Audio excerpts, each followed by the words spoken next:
यहाँ पर एक कोई मैट्रिक्स है जिसका साइज है n क्रॉस n और इस मैट्रिक्स ए के r डिस्टिंक्ट आइगन वैल्यूज हैं, r लेस देन n है।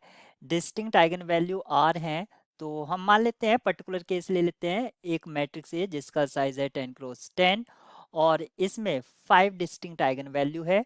तो मैं ले लेता हूँ x minus lambda 1, x minus lambda 2। इस तरह से ये हमें करेक्टरिस्टिक पॉलिनोमियल के कुछ फैक्टर्स देगा, x माइनस लैम्डा 3 और x minus lambda 4 into x minus lambda 5। इसके 5 डिस्टिंक्ट हमने मान लिए हैं, 5 डिस्टिंक्ट आइगन वैल्यूज मान लिए हैं। तो इस तरह से लीनियर फैक्टर में होंगे क्योंकि ये डिस्टिंक्ट हैं।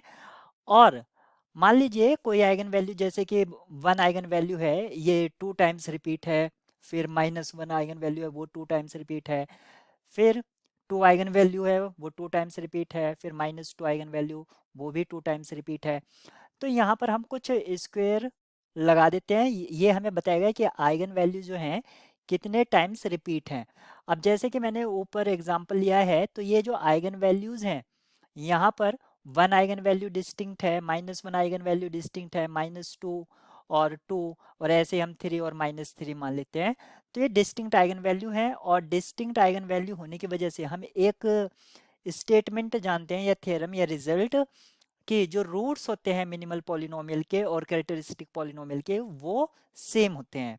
तो मिनिमल पॉलिनोमियल में यहाँ तक जो डिस्टिंक्ट आइगन वैल्यू हैं, ये फैक्टर अपीयर होंगे ही होंगे। तो इसकी जो डिग्री है, क्योंकि x इन्वॉल्व होगा सभी में, तो एटलीस्ट r डिग्री का मिनिमल पॉलिनोमियल तो होगा ही। अगर कोई एक बढ़ता है, यानी कि जैसे इसके पावर भी उसमें आ जाती है, तो वो उससे मैक्स का मतलब, सॉरी, ज़्यादा हो सकता है, लेकिन एटलीस्ट r तो होगा। ऑप्शन बी यहाँ पर करेक्ट है।